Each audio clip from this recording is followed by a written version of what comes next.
Sorry, baby. Writer, director, I actor, really want the Eva film to Victor, be about trying to producer heal Barry and about what Jenkins. friendship Q&A can Part do for 3. life. The middle of the film is Agnes sharing with Liddy what happened, and that's a moment in their friendship that's incredibly bonding.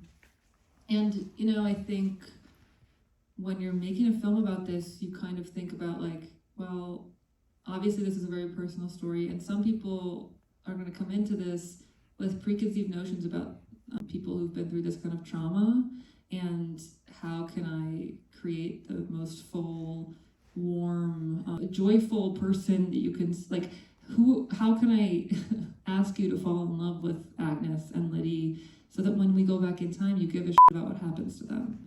And I didn't want her story to be marked by the trauma she'd been through. I wanted us to meet her as someone would now, so that you can feel she's full. And I also think so much of the structure is meant to be about to be playing with the subjective experience of how time moves after trauma. So like a chapter, like the jury scene, for instance, to me feels like it's kind of an hour, but it's because we're stuck in that room, and it's meant to be that that year feels like like 20 years, like we're stuck in that year forever. And then the next year, like a million things happen. Liddy gets engaged, Agnes gets a new job,